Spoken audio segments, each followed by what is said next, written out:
Assalamualaikum, selamat sejahtera kepada semua penonton YouTube channel Cikgu Winnie. Video ini adalah video pengajaran dan pembelajaran bagi mata pelajaran Sains Rumah Tangga tingkatan 5. Jom kita tonton bersama-sama.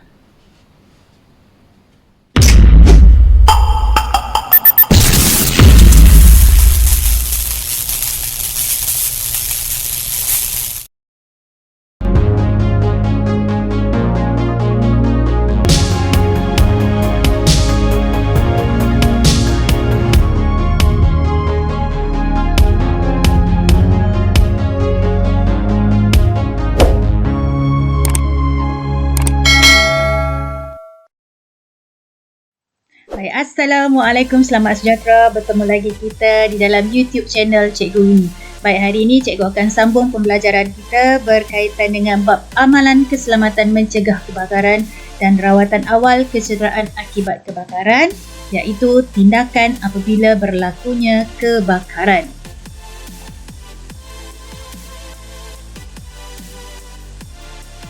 Baik, standard pembelajaran pada hari ini adalah pelajar ataupun murid boleh menjelaskan tindakan jika berlakunya kebakaran. Okey, apa yang perlu kita lakukan apabila berlakunya kebakaran? Jadi ada 7 perkara yang perlu kita ambil kira apabila berlakunya kebakaran. Pertama, apabila kebakaran itu dikesan, kita kena membunyikan penggera. Kemudian kita kena buat panggilan kecemasan. Yang ketiga, padamkan api kecil dengan alat pemadam api. Yang keempat, penguncian bangunan. Yang kelima, pindahkan mangsa kebakaran. Yang keenam, daftar mangsa dan tentukan rawatan. Dan yang ketujuh, sediakan maklum balas yang cepat dan tepat tentang mangsa. Jadi cikgu akan perincikan setiap tindakan-tindakan ini di penerangan yang seterusnya. Okey, baik. Yang pertama, apabila kebakaran dikesan, pertama sekali tindakan yang perlu kita buat adalah membunyikan penggera. Okey, membunyikan penggera. Jadi biasanya pekerja yang membunyikan penggera ni, dia akan memecahkan panel, memecahkan kaca pada panel berhampiran. Ini. Okey, penggera ni biasanya apabila kita pecahkan, dia akan berbunyi 2 kali. Pertama, 15 saat. Dia panjang bunyi 15 saat. Dan yang kedua, dia lebih panjang. Dan cikgu sangat pasti setiap pelajar telah melalui fire drill kan, latihan kebakaran di setiap sekolah. Kan? Dah biasa. Kalau penggera tu berbunyi je, kita panggil loceng kan, berbunyi pendek, lepas tu 2 kali dia berbunyi. Dia pendek, lepas tu dia tak berhenti. Maknanya itu adalah ada berlakunya kebakaran. Kemudian keluar dari ruang kerja dan tinggalkan bangunan dengan cepat dan teratur. Bila kita dengar aja penggera ni, kita dah bunyikan penggera tu, kita kena keluar dari ruang tempat kita bekerja. Dan sebelum kita meninggalkan ruang kita bekerja ataupun meninggalkan tempat kita bekerja, pastikan semua switch ditutup. Kena tutup bengkel selepas semua pekerja telah keluar. Baik, yang kedua, apa tindakan yang perlu kita buat adalah membuat panggilan kecemasan. Okey, buat panggilan kecemasan ni kita kena buat serta-merta bila kita sedar berlakunya kebakaran. Dan apabila kita membuat panggilan kecemasan ni, biasanya operator yang menerima panggilan kita, operator akan mengenal pasti jenis kecemasan yang berlaku. Dan operator ini dia akan menyalurkan maklumat kepada pihak yang bertanggungjawab dan memberikan bantuan sama ada kepada ambulans, bomba ataupun polis. Sebab tu dia kena tahu jenis kecemasan yang telah dilaporkan oleh pemanggil. Kemudian yang ketiga, menggunakan alat pemadam api. Setelah kita buat panggilan kecemasan, kita kena gunakan alat pemadam api. Baik, alat pemadam api ini digunakan untuk mengawal kebakaran di peringkat awal.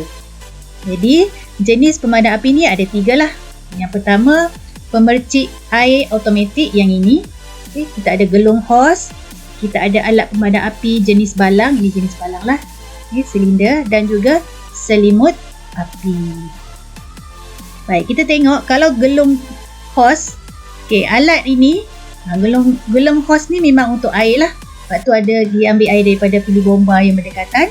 Dia letak di tempat yang mudah dilihat. Dan cikgu sangat pasti setiap sekolah ni mesti pelajar dah tahu dah di mana jumpa gelung hos ni kan di sekolah. Baik, kemudian untuk menggunakan hos ini, dia mestilah orang yang terlatih ataupun anggota bomba yang telah terlatih kerana untuk mengelakkan sebarang kecederaan atau kebakaran berterusan. Sebab itu kena terlatih. Kemudian yang ketiga, jenis balang. Ini yang biasa kita perhatikan di bengkel kita ada yang ini. Baik, alat pemadam api yang mengawal api di peringkat awal. Terdapat 5 jenis kelas api. Kalau pelajar perhatikan dekat silinder ni, dekat balang alat pemadam api ni, kalau yang ini dia water lah, air. Kategori api, air. Kelas apinya adalah air. Jadi alat pemadam api dilabelkan berdasarkan simbol atau huruf piawai bagi setiap kelas api. Baik, ini adalah kategori alat pemadam api. Kelas api dia, kalau kelas A, dia boleh memadam kebakaran yang berbentuk pepejal seperti kayu, kertas, kain dan sebarang bahan mudah terbakar. Kalau kelas api B, dia memadam kebakaran berbentuk cecair seperti minyak disebabkan oleh cat, varnis, plastik dan lain-lain lagi. Kelas api C, dia memadamkan kebakaran yang berpunca daripada gas seperti butana, asetilin, pendawaian elektrik, kotak fuse, perkakasan elektrik dan lain-lain. Kalau kelas api D, dia memadam kebakaran berpunca daripada logam seperti kalium, natrium, kalsium dan magnesium. E, kelas api E adalah minyak masak yang berpunca daripada minyak masak. Minyak masak yang digunakan secara komersial. Baik, ada yang ini cikgu tambah, iaitu ada debu kering. Debu kering ni kalau ada label dekat balang alat pemadam api ni, debu kering, maknanya dia boleh memadamkan semua kelas api. Jadi bagaimana pelajar boleh menghafal kelas api ini? Cikgu mudahkan dekat sini. Kita ikut turutan dia A, B, C, D, E kan dekat sini. Jadi macam mana nak ingat dia? Adalah dengan cara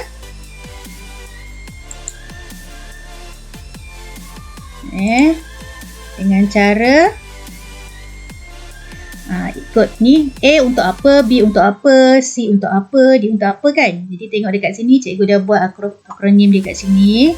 Baik, akronimnya adalah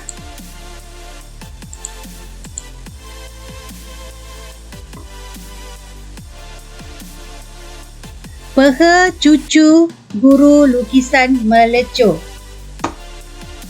Peha Cucu Guru Lukisan Melecoh. P untuk peha, P untuk ni pepejal, C cucu untuk cecair, gas untuk guru, lukisan untuk logam, melecoh untuk minyak masak. Jadi peha cucu guru lukisan melecoh. Peha cucu guru lukisan melecoh. Jadi kita tengoklah A, B, C, D, E. Untuk ingat A, B, C ada 5 kan kelas api. 5 kelas api. Secara kita ingat peha cucu guru lukisan melecoh. Jadi kita tahulah peha tu untuk pepejal, cucu tu untuk cecair, guru tu untuk gas, lukisan tu untuk logam dan melecoh tu untuk minyak masak. Baik, seterusnya tata cara penggunaan alat pemadam api. Baik, cara mudah kita ingat adalah PASS. P-A-S-S. Itu adalah akronim bagi pull, M, squeeze dan juga sweep. Baik, kita tengok langkah yang pertama adalah pull.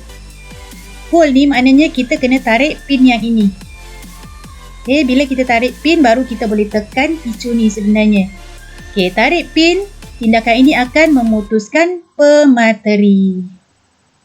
Yang seterusnya, langkah kedua, kita halakan muncung pemadam api ni muncung pemadam api, kita halakan dia pada arah serendah, iaitu di pangkal kebakaran. Dekat bawah ni lah, jangan letak dekat ni, jangan halakan muncung dekat atas.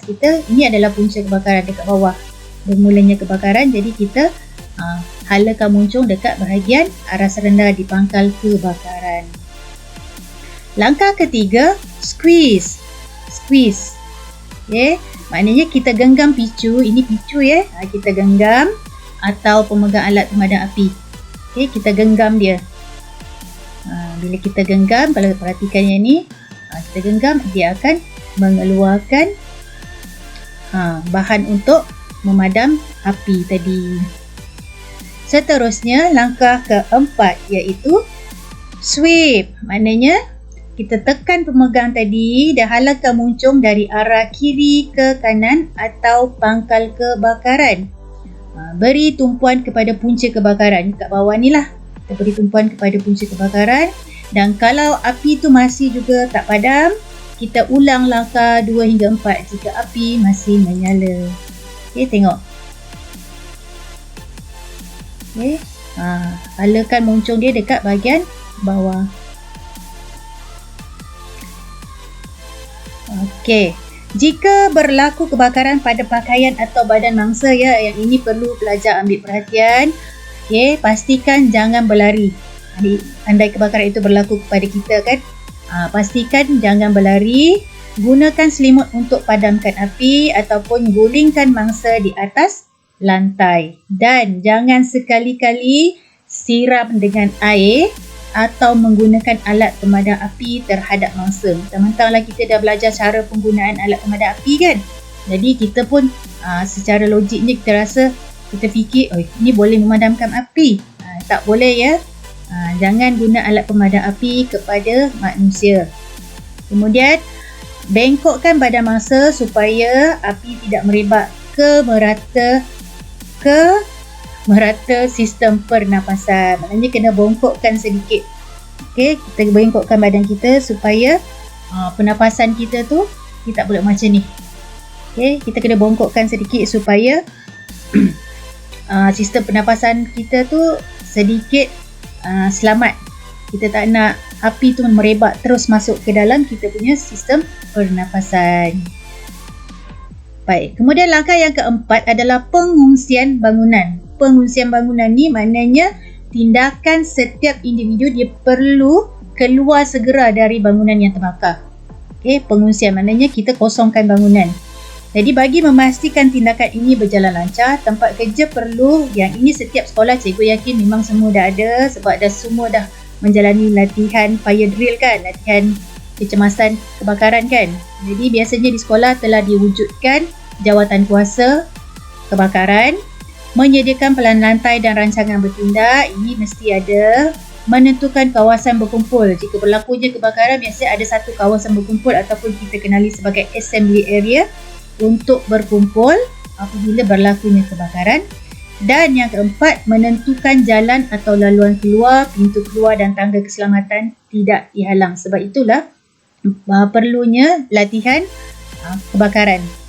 Okey, perlunya latihan kebakaran supaya pelajar tak panik kan. Jadi dah tahu dah bila berlaku kebakaran, laluan mana yang perlu pelajar kena lalui. Jadi tidak bertembung dengan pelajar-pelajar yang lain. Sebab tu pentingnya latihan kebakaran sekolah ya, ataupun di tempat kerja.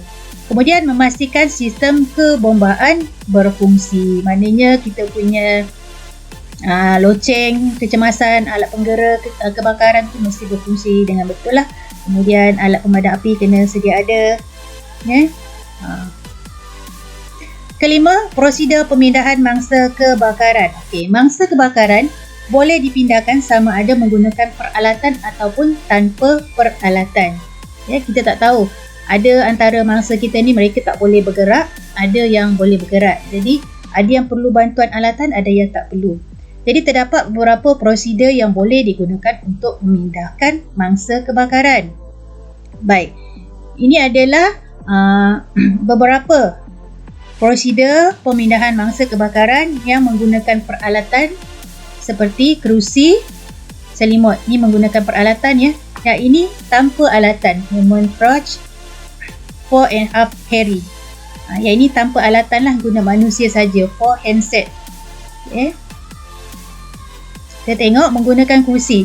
Baik, biasanya menggunakan kerusi ini, keadaan mangsa dia duduk di atas katil. Okay, letakkan kerusi berhampiran dengan katil. Okay, tarik kerusi bersama mangsa. Dapatkan pembantu jika ada pergerakan menuruni tangga. Okay, jadi kena bantuan 2 orang lah kalau kita nak mengalihkan mangsa. Pastikan kalau nak turun tangga, kita kena minta bantuan daripada rakan lain. Kemudian menggunakan selimut. Ini menggunakan alatan Ini dalam keadaan mangsa tu tengah berbaring. Apa yang perlu kita lakukan? Kita letakkan selimut berhampiran dengan mangsa. Okay, kemudian kita angkat mangsa dan letak di atas selimut. Ini selimut. Kemudian kita tarik selimut perlahan-lahan ke tempat yang selamat. Ini dalam keadaan memang mangsa tidak boleh bergerak lah. Kemudian kalau nak menuruni tangga, dapatkan pembantu. Okay, yang ini tanpa menggunakan alat bantuan Kita tengok human crutch ataupun tongkat manusia. Keadaan mangsa dia boleh bergerak dan memerlukan bantuan minimum. Okay, minimum maknanya dia masih boleh bergerak lah. Dan dia perlu bantuan sedikit sahaja. Jadi caranya kita papar mangsa ke tempat selamat. 4.5 carry. Dalam keadaan yang macam ni, mangsa tidak boleh bergerak. Dia memang tidak boleh bergerak. Macam tadi boleh bergerak, yang ni tak boleh bergerak. Jadi prosedurnya, okey, pembantu berdiri di belakang dan peluk bahagian bawah ketiak mangsa. Ni pembantu, dia duduk di bahagian belakang. Okey, dia peluk ketiak mangsa, bawah ketiak ni. Okey, yang seorang lagi berdiri di hadapan dan memegang bahagian lutut mangsa. Okey, orang yang pembantu di depan ni dia pegang bahagian lutut mangsa. Kemudian bawalah mangsa ke tempat yang selamat, dan jika hendak menurunkan mangsa, orang yang di hadapan ini, penyelamat yang di hadapan ini, dia kena mencangkuk terlebih dahulu untuk turunkan mangsa secara perlahan-lahan. Mencangkung. Di hadapan mencangkung Baik, kemudian 4 handset. Mana keadaan mangsa yang ini dia cedera di bahagian kaki, memang tak boleh berjalan. Baik, prosedurnya mangsa letak tangan di leher kedua-dua penyelamat. Okey, ini kedua-dua penyelamat. Ini tangan mangsa. Jadi dia letak dekat bahagian leher penyelamat. Bahagian belakang mangsa disokong dengan memegang lengan antara satu sama lain. Yang ni penyelamat ni, mereka di belakang mangsa ini, mereka akan pegang tangan sesama sendiri. Ini. Kemudian tangan kedua-dua penyelamat diletakkan di bawah lutut mangsa dan pegang lengan antara satu sama lain. Sama. Yang ini, tangan yang satu lagi mereka letak di bahagian lutut mangsa. Kemudian angkat dan bawalah mangsa ke tempat yang selamat. Kemudian yang keenam, mendaftar mangsa yang tercedera dan menentukan rawatan yang sesuai. Baik, setelah berjaya memindahkan mangsa di tempat yang selamat, kita kena daftarkan mangsa yang tercedera. Jadi rawatan awal perlu diberikan kepada mangsa oleh pasukan khas yang sentiasa bersedia sementara menunggu kedatangan pegawai perubatan.